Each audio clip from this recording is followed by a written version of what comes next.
consider we didn't test here, so very pleased. And when you have a good car, you know, it's easy to stay up front and fight for the lead. This Bowers & Wilkins team is brand new this season, and you were so excited from the get-go at Brazil. Is it progressing as you expected or unexpectedly better than you expected? I expected that we were going to be where we are now. We've been having some little issues on the road course, so our best car is the oval for some reason. Our second best car is street course, and our third best car is the road course. Maybe today the road course became the second best. Let's talk a little bit about when you were out there, because you ended up leading the most laps, denied Franchitti that bonus point there. How did it feel, Tags, being out in front of all these big dogs? It felt good. I mean, it happened in Texas. You know, it's really difficult when you're in the back on tracks, so difficult to pass like this one. So I'm very pleased that the strategy worked out. You know, thank you to the Bowers & Wilkins CV Logistics guys. You want to thank the guy. Here he is right here. How you doing, buddy? Good job. Yeah, he's a risky guy. And Alan McDonald before the race said it's going to go yellow right after you stop, and it did. So, you know, he should play Lotto tonight. Can I ask you a big favor? Yes. Can I take him and Alan to Vegas tonight? Yes. Okay. Yes, I might. You can come with me. I might take them with me to Vegas. Bob? Alex Tagliani with his best finish of the year. Previous to this, his best was a 6th at St. Petersburg, but he brings it home in 4th position here this afternoon.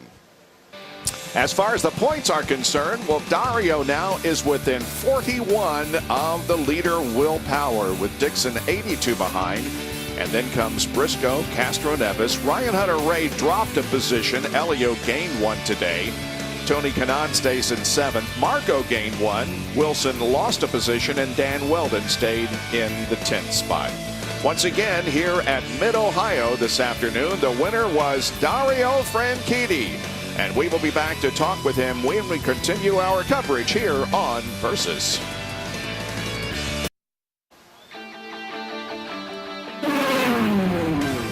Welcome back to Mid-Ohio, and IZOD salutes a winning performance with IZOD Victory Lane. Here's Robbie Floyd with Dario Franchitti.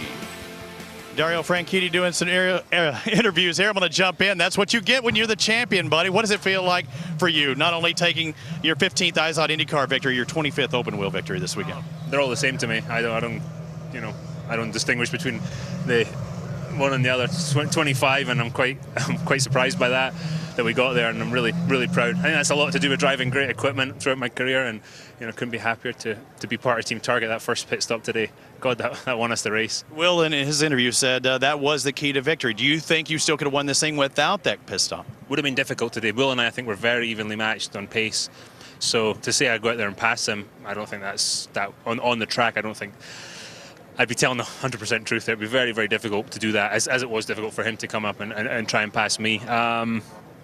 So there we go. But good weekend for Chip Ganassi and Target and Team Target. Montoya winning up at the Glen, us winning here, and Scott and Memo winning the Grand Am race last night. So the Ganassi triple, I think they're calling it already. Yeah, I told them that's what we call a hat trick in Scotland. So pretty good job by Chip, and proud to drive for him. How about the importance of getting those points on Will Power, making up points? You didn't get the most laps led though, but made up quite a few points. Yeah, we didn't get most laps led, but we what was the difference? 10 between first and second or something. So we made some points up today after finishing on the podium, but finishing behind him mostly every time recently. Has got a bit old, so it's nice to actually make some points up, and it's not over yet, and we'll just keep fighting. Road and street course now, it looks like you got the car dialed in. How does this feel heading into Sonoma in 2 weeks? We had a great time at Sonoma last year, leading from the pole, leading every lap.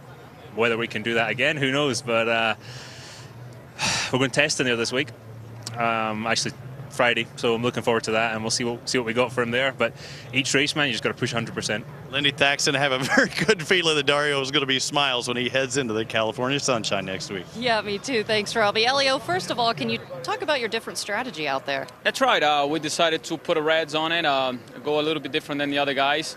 Certainly the track still a little bit of green, not so much grip, and it'll be great. Unfortunately, the guys in front of me as well. So I'm in probation. I have to behave myself. But, I have more to lose than him, so I decided to keep right there with him, and it was too early in the race. So after that, we just looked like open up a big gap between the rest of the guys. And then we put the blacks on. It was not that bad. I was able to keep it up with those guys. but towards the end, I was like, why let him push the guy, try to win a race, and hopefully he can win the race, but unfortunately didn't. What happened earlier in the pits with Ryan Hunter-Reay? Yeah, it was a shame. Certainly we had a very good exit. He left, and I was a little bit quicker than him. And as soon as I went to the outside, unfortunately, it's crowded, and probably he didn't see me. And but I was already like more than a half car there. So it's a shame because I don't know what happened to his car, but certainly in my car, the toes kind of upset a little bit. But again, when you have a tight pits like this, you hope nothing happened to you, but unfortunately this day it happened to us. And thank you very much, Elio. And the good news Elio was saying earlier is that he did get some points today, and that's helped. 5th place for Scott Dixon, the teammate to Dario Franchitti, who went to victory lane. But this Target Chip Ganassi team is doing absolutely what they must do to try and hold Team Penske at bay in the chase for the championship. Yeah, definitely. Well, Dario at least in the 10 car. The 9 car, we're not doing that so well. You know, we had a pretty good run going for the first stint. I think we had a solid 3rd place car as far as speed goes, and you know, we had a gun jam in the pits. And when you lose sort of 7 or 8 spots in pit lane, you know, it's extremely tough to get them back, and especially at this place. So, you know, we tried a few things strategy-wise. It was very tough with the small pit windows, but, you know, 5th place wasn't too bad in the end, but we've got to stop trying to eliminate these mistakes. Scott, what a lot of people are being maybe misinformed about, or just because for the first time in the history of the Indy Racing League, they've kind of clumped together the road courses and the ovals and then some more road courses. Everybody looks at what Dixon has, what Will Power has done on the road courses, and tend to forget that guys like you, guys like Franchitti, you know, when you get to the ovals, it's a different kettle of fish. Yeah, it'd be interesting. You know, the ovals left, you know, I think Penske are very good at anyway. Will, you know, I think even looking at Iowa with the pole, he's definitely picked up his pace on a lot of these ovals. So, in Texas, he was good until we had a problem there. So, you know, I don't think it's going to be the whitewash that some people may think that we will have over him. You know, I think, and obviously he's going to be pushing to the end because he's, you know, seeing the championship come. I guess the one that I'm thinking about is you guys can create problems for him, but his own teammates can also do it too, because let's face it, teammates are one thing, but everybody wants to win, and on ovals, Briscoe and Castroneves are pretty stout too. Exactly, you know, that's the thing, and then especially those guys, you know, they've had a bit of a drought this season as well. You know, they want to get back to victory lane, and you know, they've had quick cars on the ovals, and especially the last ones to come. So, yeah, they're going to be fighting, and anytime you have close competition, you know, it could be a teammate that you come into taking out. You and Dario might want to take them out to dinner and, you know, plant that thought. Exactly. Well, I'm sure they can do it by themselves. They have already, so we'll see what happens. Thanks, Dixon. Thanks, man. Guys. 5th place finisher Scott Dixon here at Mid-Ohio today. Team Penske still has the most career wins at 41, but Target Chip Ganassi Racing is closing in. We'll be back to talk, among other people, with Rafa Matos, who had a great race today, finishing 7th. Victory lane still going on here at Mid-Ohio. Dario Franchitti wins the Honda Indy 200. Here's the recap with Jan Bikus. And, of course, the start was great up at the front, especially for Sato in the Lotus colors. Forces his way up to 2nd place, but look in the back. Tony Kanaan gets wide across the gravel trap, but thankfully keeps it underway. Now, a few laps later, not so lucky for Justin Wilson. Justin Wilson said that Viso should have given him more room. Viso said he wasn't alongside me. Unfortunately, the end result, Justin Wilson with a broken front suspension is out. Lap number 25. Here was the part that we just heard from Castroneves. Very, very tight quarters with only 35-foot pit boxes. The 3-way squeeze, and Ryan Hunter-Reay definitely had damage. Then look out for Sato. No tire warmers in IndyCar. Cold tires, heavy car, pow, into the tires. He was trying to make up time, lost on pit road. Lap number 58.